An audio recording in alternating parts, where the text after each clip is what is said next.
एक सफल प्रयोग।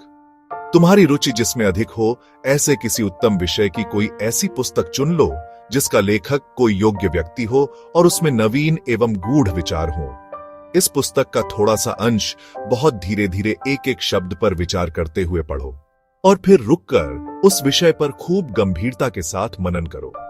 जितने समय में उतना पढ़ा था, कम से कम उससे दूना समय उसे समझने में लगाओ। इस गंभीरतापूर्वक मनन करने से केवल नवीन अध्ययन ही न होगा, वरन बुद्धि को बढ़ाने वाला व्यायाम भी होगा। मन उचटे तो उसे रोककर उसी विषय पर लगाओ, परंतु यदि तुमने रुचिकर विषय चुना है तो उस पर से मन को उचटने की कोई बात ही नहीं है, चूंकि यह अभ्यास कुछ धार्मिक दृष्टि से नहीं है। इसलिए यदि तुम्हारा मन धर्म में कम रस लेता हो तो दूसरा कोई विषय खुशी खुशी चुन सकते हो। इस प्रकार का अभ्यास आरंभ में 15 मिनट और फिर बढ़ाकर आधा घंटा या 1 घंटा तक किया जा सकता है। आरंभ में थोड़ा ही अभ्यास करना इसलिए उचित है कि अधिक थकान न आए।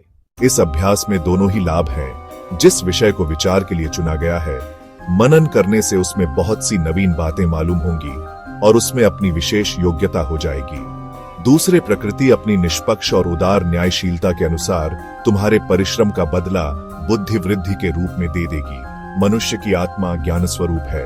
अज्ञान का कारण अपने मानसिक औजारों का ठीक प्रकार प्रयोग कर सकने में अयोग्य होना होता है।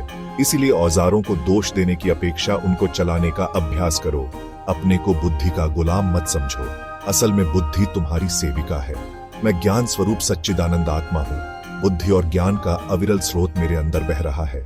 अब मैं विवेक पूर्वक उसका ठीक ठीक प्रयोग करता हूँ। इन मंत्रों को बार बार भावना क्षेत्र में दृढ़ीभूत करते रहो। इन मंत्रों को जपने से ही कुछ लाभ नहीं होगा जब तक तुम पूर्ण श्रद्धा के साथ इन पर विश्वास न करने लगो। बिना नागा अभ्यास करो। नियत समय का ध्यान रखो। प्रमाद और आलस्य को पास भी मत भटकने दो। यह छोटा सा साधन बहुत अल्प समय में ही तुम्हारे सामने आश्चर्यजनक सफलता उपस्थित कर देगा।